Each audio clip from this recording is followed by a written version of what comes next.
మన ప్రభువును మన రక్షకుడును సర్వలోకనాథుడైన ప్రభువైన యేసుక్రీస్తు నామం పేరట అనుదినము దేవుని వాక్యాన్ని ఆలకించి అందులో ఉన్నటువంటి దేవుని సంకల్పాన్ని ఉద్దేశాన్ని గ్రహిస్తూ ఉన్న ప్రభు బిడ్డలైన మీ అందరికీ హృదయపూర్వకమైన వందనాలు తెలియజేస్తూ ఉన్నాను. మంచిది దేవుని బిడ్డరా, మరి దేవుడు ఈ దినం కూడా మనతో మాట్లాడబోతున్న దేవుని వాక్యాన్ని చదువుకొని మన దేవుని మాటలు మనం ధ్యానం చేద్దాం. ఈరోజు కీర్తన గ్రంథంలోంచి దేవుని బిడ్డరా మొదటి కీర్తన 3వ వచనములో చివరి భాగాన్ని మనం చదువుకొని ధ్యానం చేద్దాం. అతడు చేయునదంతయు సఫలమగును. దేవుని బిడ్డలారా, ఈ దినాలలో భూమి మీద ఉన్నటువంటి మానవులు, వారు భక్తి కలిగిన వారు, భక్తి లేని వారు, అసలు దేవుడు ఉన్నాడు లేడు అనుకునేటువంటి 3 రకాల సమాజాలలో ఈరోజు భూమి మీద మానవుడు విద్యలో సఫలమవ్వాలని, వారి యొక్క ప్రయత్నాలలో సఫలమవ్వాలని, పలు విధముగా వారు చేయొచ్చినటువంటి ప్రయత్నాలలో ఈ భూమి మీద 199 మంది విఫలమైపోతున్నారు, కానీ సఫలమవుతులా. వారు చేసే వ్యవసాయం కావచ్చు, వ్యాపారాలు కావచ్చు, ఈ లోకంలో దేవుని బిడ్డలారా రకరకాల బిజినెస్, ఎన్నో రకాలుగా మానవుడు విఫలమైపోతూ ఉన్నారు, కానీ సఫలం కాలేకపోతూ ఉన్నారు. కానీ పరిశుద్ధ గ్రంథమైన బైబిల్ మనకిస్తున్న వివరణ ఏంటంటే, అతడు చేయునదంతయు సఫలమగును అని బైబిల్ చెప్తుంది. అతడు అంటే ఎవరు? ఈ వ్యక్తి ఎలా ఉంటాడు? బైబిల్ చెప్తూ ఉన్న ఈ మాటలో అతడు అనగా ఈ వ్యక్తి యొక్క ప్రయాణం ఏంటి, ఈ వ్యక్తి యొక్క ప్రవర్తన ఏంటి, ఈ వ్యక్తి యొక్క జీవిత విధానం ఏ విధంగా ఉంటుందో బైబిల్ ఏం చెప్తుందో కొన్ని మాటలు మనం నేర్చుకుందామా? ఈరోజు యేసు ప్రభువుని దేవుడిగా అంగీకరించి ఈరోజు దేవుని మందిరానికి వెళుతూ కూడా మన బిడ్డలు చాలామంది ఉద్యోగాల విషయాల్లో విఫలమవుతూ ఉన్నారు. మంచి మంచి ఉద్యోగాలు, బ్యాంకులు, అలాగే దేని బిడ్డలైనా ప్రభుత్వ ఉద్యోగాలు ఏవో సాధించాలని ఆశ ఉంది, కానీ సఫలము కాకుండా విఫలమైపోతున్నారు. అంటే తల్లులారా, తండ్రులారా, ఈరోజు మనము మన పిల్లలు సఫలము కావాలంటే ఏం చేయాలని బైబిల్ చెప్తుందో ఒక 4 విషయాలు ఇందులోంచి నేను మీకు చాలా క్లుప్తంగా మీకు అందించడానికి పరిశుద్ధాత్మ దేవుడు ఆయన నాకు సహాయం చేయను గాక. చూద్దాం దేవుని బిడ్డలారా, ఎవరు సఫలులవుతారో అతడు చేయునదంతయు సఫలమగును అని బైబిల్ చెప్తుంది కదా. ఒకసారి మనం గమనిద్దాం. ఈ మొదటి అధ్యాయము మొదటి వచనములో ఉన్నటువంటి మాటను మనం ఒకసారి జ్ఞాపకం చేసుకుందాం. చూడండి, దుష్టుల ఆలోచన చొప్పున నడవక, పాపుల మార్గమును నిలవక, అపహాసకులు కూర్చుండు చోటన కూర్చుండక అని రాయబడింది. దేవుని బిడ్డలారా, అతడు అంటే ఎవరు అంటే ఈ వ్యక్తి అంటే భూలోకమంతా కూడా దుష్టుని యొక్క ఆలోచన చొప్పునుంది.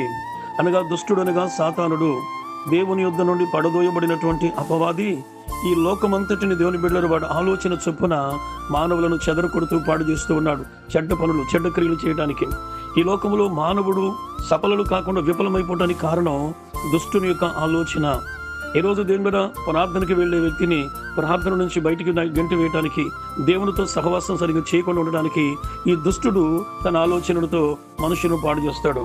కానీ దేవుడు ఆలోచనకర్త, ఆయన ఆలోచన చెప్పే దేవుడు కనుక ఆయన ఆలోచనలు నడవకుండా ఈ దుష్టుని ఆలోచన చొప్పున నడిచే విధముగా ఈరోజు మానవులను వాడు రకరకాలుగా శోధిస్తూ ఉంటాడు.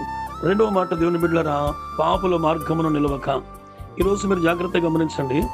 పాపము లేని చోటు ఎక్కడైనా ఉందా? మాటల్లో, క్రియల్లో, దృష్టిలో, లోకములో పాపము తాండవిస్తూ ఉన్న ఈ దినాల్లో ఉన్నాం. ఈరోజు సెల్ ఫోన్ ద్వారా పాపము విస్తారంగా కనబడుతుంది. ఈ నేత్రాలతో, ఈ చెవులతో దేవుని బిడ్డలారా పాపము. అయితే బైబిల్ చెప్తున్న పాపుల మార్గమును నిలవక.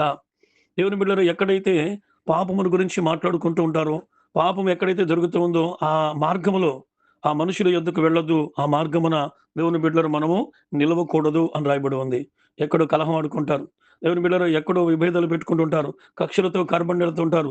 ఆ మార్గములకు వెళ్ళొద్దు అని దేవుని వాక్యం చెబుతుంది. నిలవద్దు, అక్కడ నిలబడద్దు అని దేవుడు చెప్తున్నాడు. అంటే మొదటి మాట నడవద్దు, రెండవది నిలవద్దు, మూడవది అపహాసకులు కూర్చుండు చోటన కూర్చుండొద్దు అంటున్నాడు. అంటే ఈరోజు మీరు గమనించండి, ఒక వ్యక్తి అతడు చేయనిదంతయు సఫలమవ్వాలి అంటే అపహాసకులు కూర్చుండు చోటన కూర్చుండొద్దు. ఈరోజు దేవుని వాక్యం ఎరిగిన బిడ్డలతో సహా దేవుని అపహాసం, జోకులు, ఇతరులను దూషిస్తాం, ఇతరుల మీద చెడ్డ మాటలు మాట్లాడటం, ఇది ఏ మానవుడైతే చేయకుండా ఉంటాడో, ఈ 3 కార్యక్రమాలలో దేవుని బిడ్డలు పాలుపంపులు పొందకుండా ఉంటారో వారు దేవుని దృష్టిలో ధన్యులు, యోగ్యులు. దేవుని బిడ్డలారా, ఎవరు దుష్టుల ఆలోచన చొప్పున నడవకుండా, పాపుల మార్గమున నిలవకుండా, అపహాసకులు కూర్చున్న చోటను కూర్చుండకుండా ఉన్నప్పుడు ఆ వ్యక్తి ఏం చేస్తాడంటే దేవుని బిడ్డలారా, యెహోవా ధర్మశాస్త్రమందు ఆనందించుచు దివారాత్రములు దాన్ని ధ్యానించుచు ఉంటాడు. ఇది దేవుని బిడ్డలారా రెండో వచనం. అంటే ఈ రెండో వచనంలో ఉన్నది ఎప్పుడు చేస్తాడు? ఈ 3 కార్యక్రమాలను ఎవరైతే చేయకుండా ఉంటారో, వారు ఇప్పుడు యెహోవా ధర్మశాస్త్రమందు ఆనందిస్తారు. అంటే దేవుని వాక్యాన్ని వినటానికి, దేవుని వాక్యాన్ని చదవటానికి, పగలు, రాత్రి కూడా దాన్ని ధ్యానించడానికి ఏ వ్యక్తి అయితే దేవుని బిడ్డలారా లోకములో దాని మీద మనసు పెడతారో వారు ధన్యులు, వారు ధన్యులు. అప్పుడు ప్రభు అంటున్నాడు, ఆ వ్యక్తిని గురించి మాట్లాడుతున్నాడు. అతడు నీటి కాలువల యోరన నాటబడినదై ఆకు వాడక తన కాలమందు ఫలమిచ్చు చెట్టు వలె నుండును. ఎలా ఉంటాడంట? ఒక కాలువ దగ్గర ఒక మొక్క నాటితే, చెరువు ప్రక్కన కొబ్బరి చెట్టు, అరటి చెట్టు ఏదో ఒక చెట్టు నాటితే, దేవుని బిడ్డలారా ఆ కాలువ ప్రక్కన ఉన్నటువంటి కొబ్బరి మొక్క, ఆ అరటి మొక్క ఏ మొక్కైనా సరే దాని నీళ్లు సమృద్ధిగా ఉంటుంది గనక అది ఎప్పుడు పచ్చగా ఉంటుంది. కాయలు కాస్తా ఉంటది. అలాగేనట ఈ భూమి మీద దేవుని బిడ్డలారా దేవుని వాక్యాన్ని దివారాత్రములు ధ్యానిస్తూ దుష్టుల ఆలోచన చొప్పున నడవకుండా, పాపుల మార్గములో నిలపకుండా, అపహాసకులు కూర్చున్న చోటను కూర్చుండకుండా, దేవుని వాక్యం దగ్గర దివారాత్రములు ధ్యానించేటువంటి బిడ్డలు అతడు నీటి కాలువల నాటన నా నా మరి నాటబడిన మొక్క వలె ఉండి, ఆకు వాడక తన కాలమందు ఫలమిచ్చు చెట్టు వలె ఉంటారట. అతడు చేనుదంతయు సఫలమవుతుంది. దేవునికి స్తోత్రం. హల్లెలూయా. నేను ఒక వ్యక్తిని మీకు జ్ఞాపకం చేస్తాను. దేవుని బిడ్డలారా యెహోషువ గ్రంథములో మొదటి అధ్యాయంలో దేవుడు ఈ మాటే చెప్పాడు. యెహోషువ ఈ గ్రంథాన్ని చదవటం మానొద్దు. ఈ గ్రంథాన్ని నువ్వు చేతబట్టుకొని దీన్ని చదువుతూ బోధిస్తూ ఉంటే నీవు ఎక్కడికి వెళ్ళినా నీ ఎదుట ఏ ఒక్క మానవుడు నిలవడు.